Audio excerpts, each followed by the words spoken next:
Well, good evening, good evening, good evening. I am your host, Apostle Gretchel Dixon. I'm super excited. I have a very special friend this evening. Would like to welcome Dr. Josalyn Broadway to the broadcast. Welcome, Josalyn. Well, God bless you, Apostle. How are you this evening? I'm doing well. I'm very excited. Where Awesome. let everyone know where you are coming to us from. Well, hello, everybody. God bless you. My name is Josalyn Broadway, and I am honored to be a guest of the one and only Apostle Gretchel Dixon. And I'm coming to you from the state of Arkansas in the city of Little Rock. That's where I Well, am. yeah. My hometown, Think you know President, some of my hometown. So excited. Jocelyn was with me in Little Rock last month when I hosted the Yes. ladies. We did. Oh my goodness, it was time. It's time to get unstuck. It's manifestation time. But tonight we're going to talk about how to push while you're being under pressure. But tell us a little bit about yourself, Jocelyn, before we get started. Well, the title of this sharing conversation tonight is most appropriate for me because that's all I know to do is to push and push. And I'm not talking about just a little shove. I'm talking about literally picking myself up by the bootstraps, telling myself those things that make me go forward instead of lag behind or stay in limbo. Oh my goodness. So, yeah, pushing is important. And the pushing that I have been propelled by has come from an inner strength, an inner force, if you will, from within telling me to go ahead and don't give up, don't give in, don't give out. And when I was growing up as a young girl, I used to run track, the 440 relay, if you can believe that. And I don't, You know that. hey, I believe in early childhood development. If any, if you know who I am, children are just something that just wakes up something inside of me. And but I believe that something happened when I used to run. I just loved it.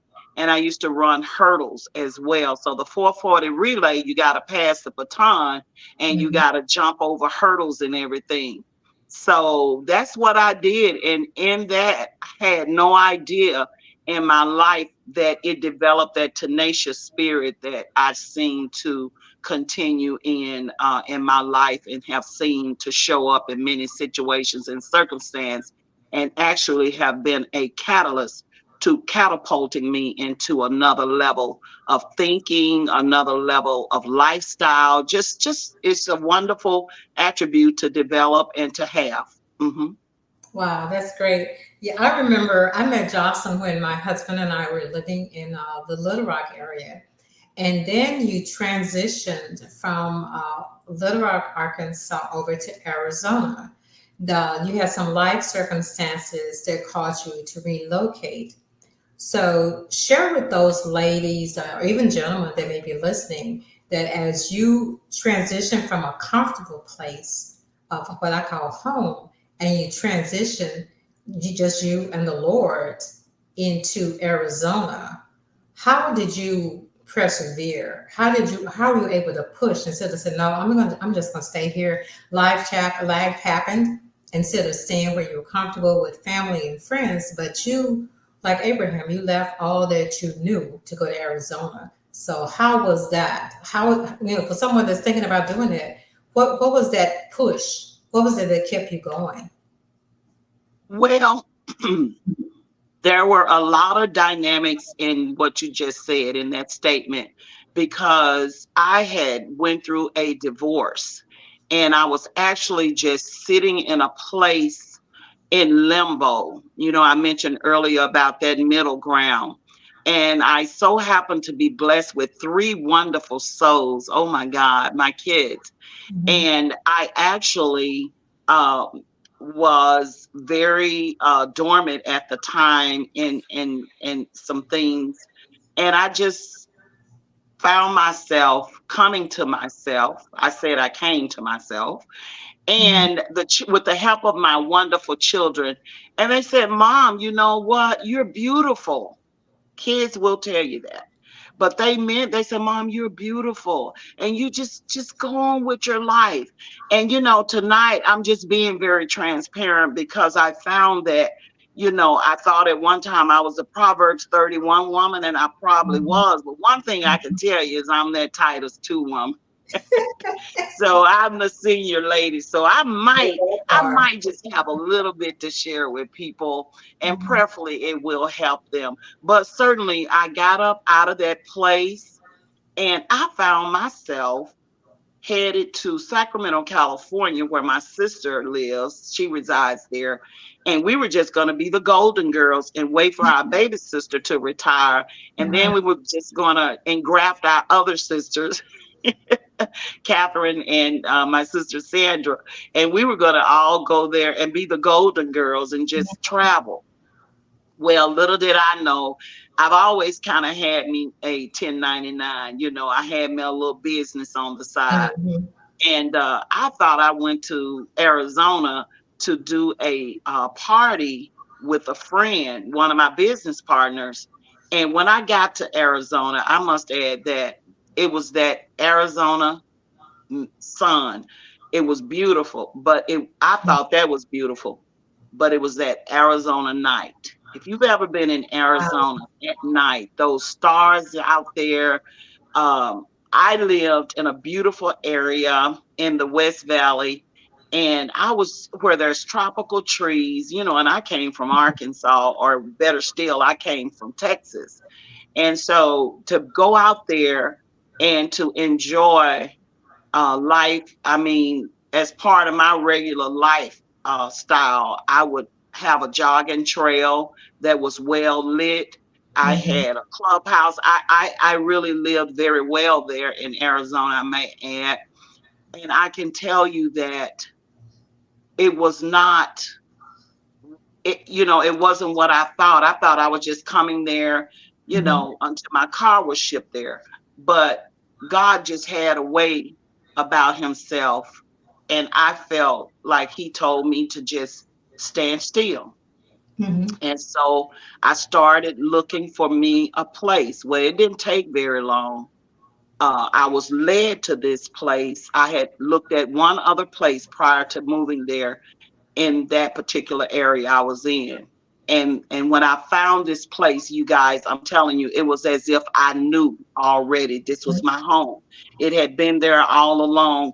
The transition was as Wow. smooth as my transition from Texas.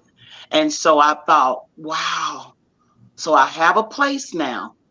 As if that was something odd. The uniqueness of my whole time in Arizona. I mean, I got story after story, but the job I landed there was amazing. It was an amazing job. I was a chef, and I taught children how to cook. That Mhm. was my job. I got up in the morning and I went to this location, and children in the tune of 13 to 14 children at least 6 times a day would come into my culinary state of the art kitchen, and I would just talk to them about cooking.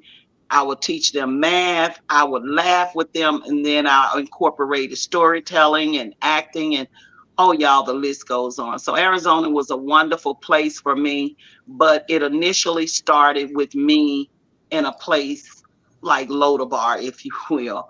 I had to get up out of that place, the cave of Adullam, whichever way you want to put it. I had to come Mhm. out of that place of Yeah. obscurity and fear, and just I was low in spirit, but I know now that it catapulted me into where I have come today. So pushing is my subject. Push forward. Yeah. But okay, but the fear. Was fear. There was a fear of being in a strange place and not knowing anyone. But if you know me, I know no strangers. And the Holy Spirit was my leader. He led me and guided me. I'm telling you, without saying a whole bunch, but it was as if God had already an entourage waiting for me. I'm telling you, I had never, and I'm not ashamed to say it because, you know, it's my journey. I was so blessed. God had prepared someone there for me, and it was amazing. The things that I experienced, I had wanted for nothing, absolutely nothing. And God met me right there, and He even added to me. Glory to God. He added to me. Oh my God. And see, God wants to add to us. He just want to add to us. He's a God that doesn't mind you being vulnerable with him, being transparent and broken, or being having a need. You know, everybody say, you know, I'm not needy. And listen, it's nothing flesh about it. God simply met my needs. I'm not ashamed to tell you. My family came out to see me. They couldn't believe it. Apostle, I almost had you, and Apostle, I love you. Apostle, you were coming too, weren't you? You Yes. love walking on that track with me in the morning, didn't No. you? No. Well, through the phone, you know, we had Yeah. our time. No. So so it was a blessing, but I can tell you, God met me there, and He had people there already ready, and they just served and gave and just blessed me, and I was just able to do a lot of things in Arizona. I love Arizona to this day, and I have a family there. God let me meet some people there, and we are friends and family to this day. And I've been in the Arkansas area for the last 5 years, the number of grace. And I'm telling you, the grace that covers me now is keeping these allergies at bay. I rebuke any type of sickness or disease or any illnesses whatsoever. And I just need to get a little bit more active. I miss my jogging trails, my walking trails, and I just need to get back in that area. But other than that, I'm home. This is home for me. Well, now that you're back home, tell everyone a little bit about what you're doing, what you've been doing, and you are an author. Those that know me know that I am that person that will push you to the point where get on your last nerves, as my daughter-in-law say, your reserve nerve. Because if you want to be held accountable, I am that person. I had one person that was working on a book. I help people publish their books, whether it's just coaching them through the process or teaching them how. But I had one person, she told me, yes, Apostle, I want you to hold me accountable because we had a deadline when that book, she was supposed to have her book done. And Right. towards the end, she stopped taking my calls, y'all. She stopped taking my calls. She wouldn't answer the phone because I am that person that will hold you accountable. Yes, you But are. yes, and I was like, Jocelyn, where's that book? Where's that book? But tell us a little bit about this book that you've written. And since you love children, tell us Yes. about it. So tell everyone that's watching and those that's going to watch the replay about, show them your baby, your new baby. It's not human, but Well, are y'all ready? not Here she goes. There she is. Let me see. There we go. and There tell we us are. about it. What is it? What is it? Yeah, the name of this book, this is a children, basically, this is a family cookbook. And I'm just going to show you a page out of it. Okay. This Mm-hmm. is a family cookbook.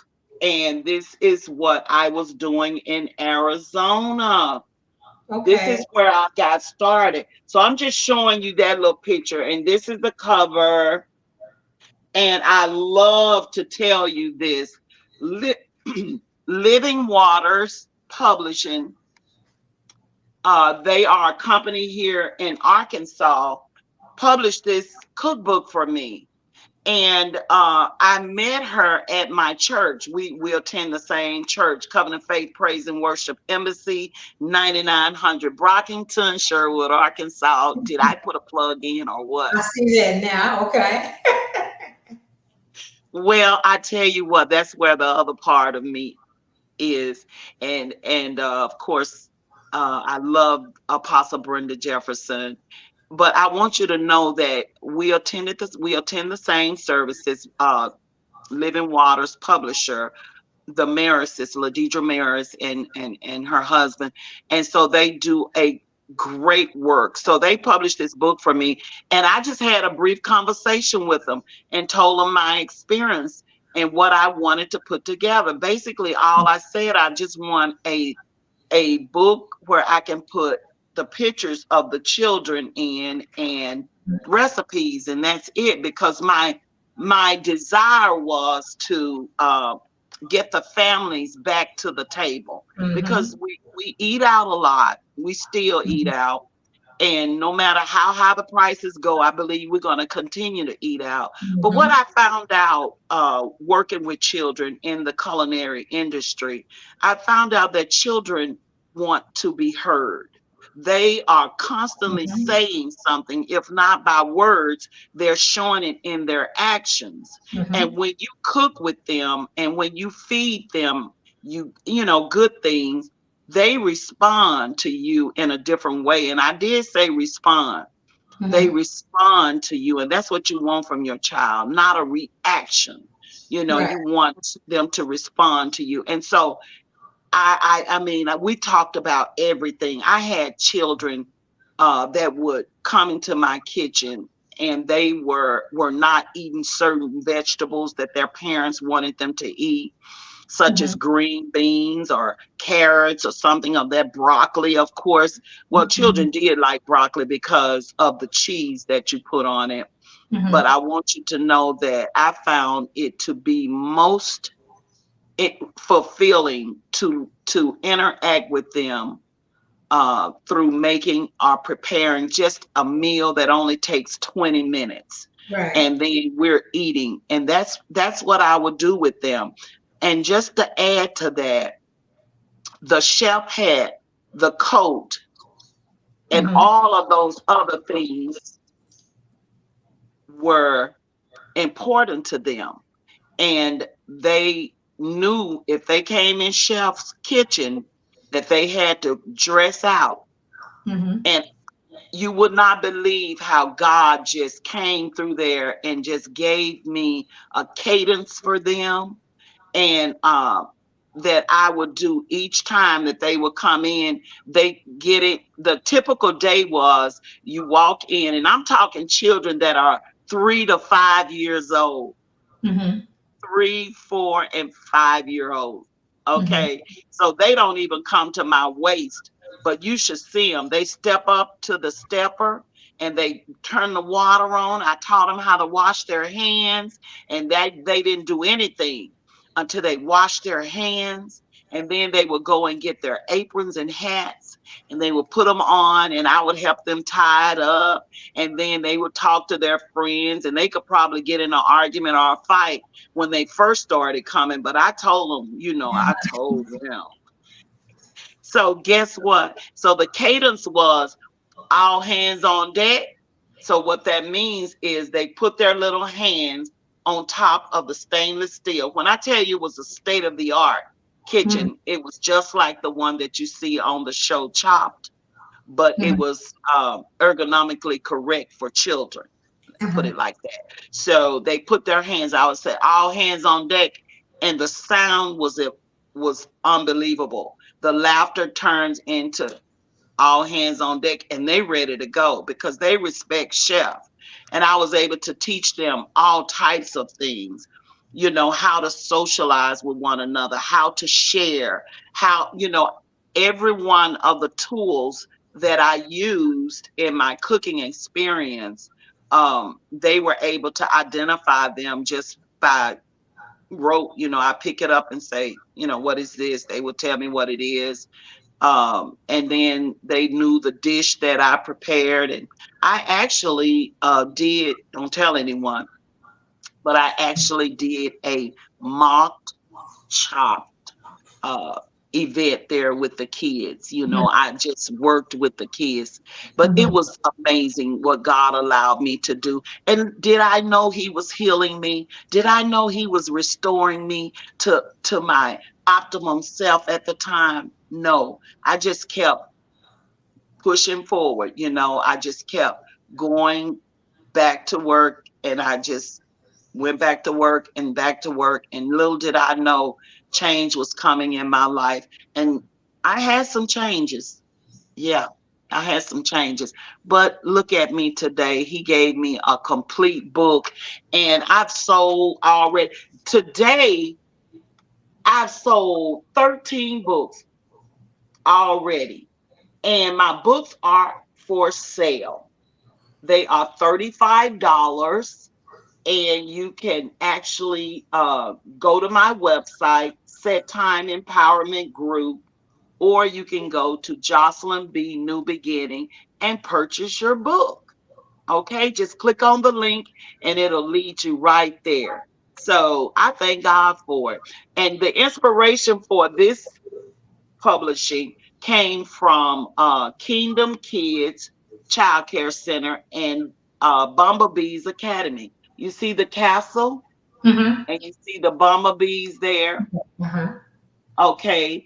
Uh, at Covenant Faith, the owner, Apostle Brenda Jefferson, she owns those child care centers. And because I worked in those child care centers, I was inspired to do this book. So I gave honor to them.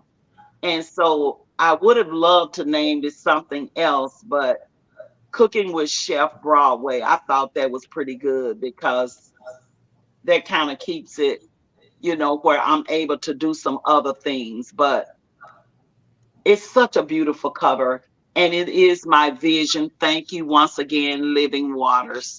So that's enough of that already. Okay, love, love, love. Purchase your book, okay? I got plenty. Love you.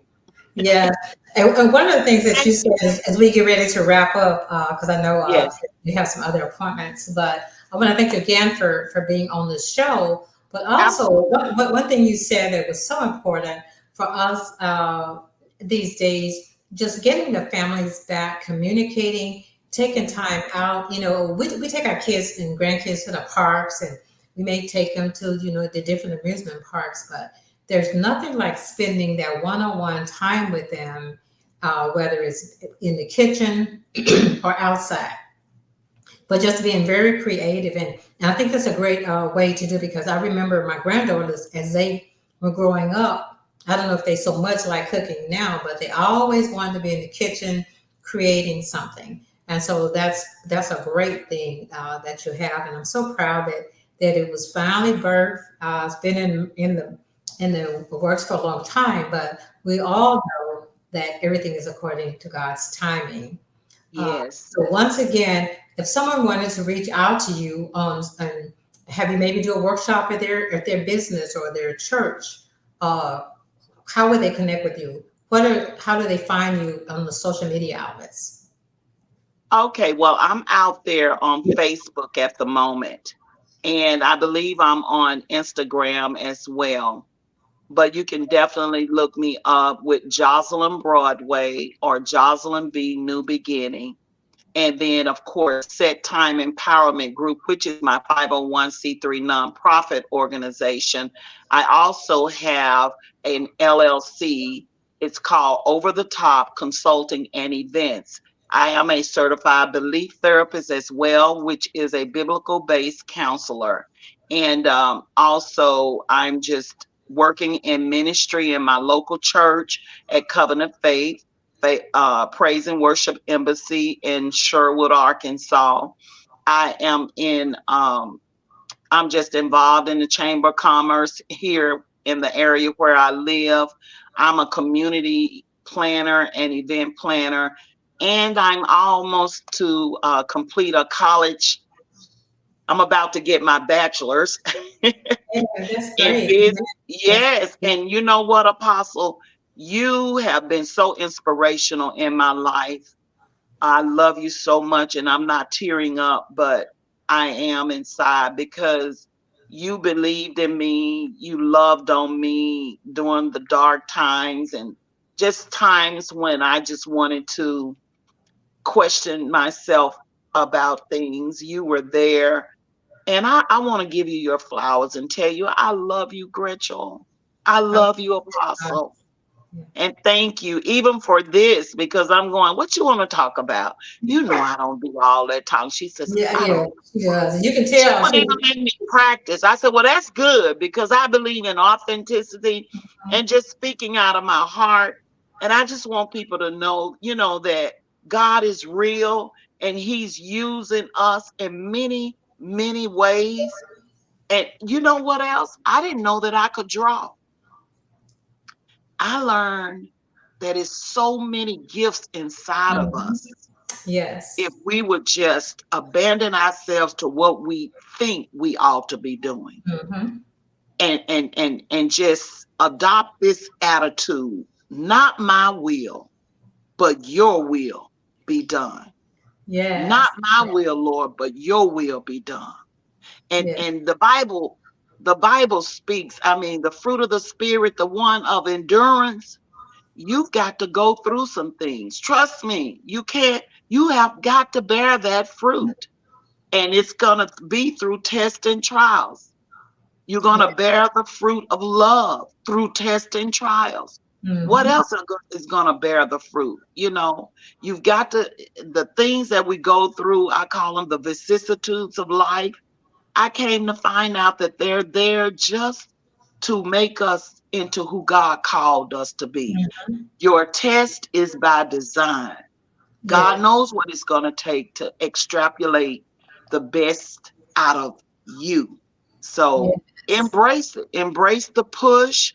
And if no one else pushes you, you push yourself. Trust That's me. right. That's right. Trust me. You pick yourself up and you dust yourself off. You know, weeping may endure for a night, but just one night.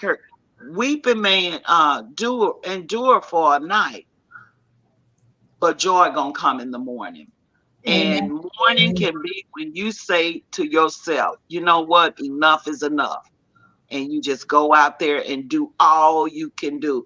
And I tell you, getting older in life, oh, y'all, I'm telling you, it's like, what?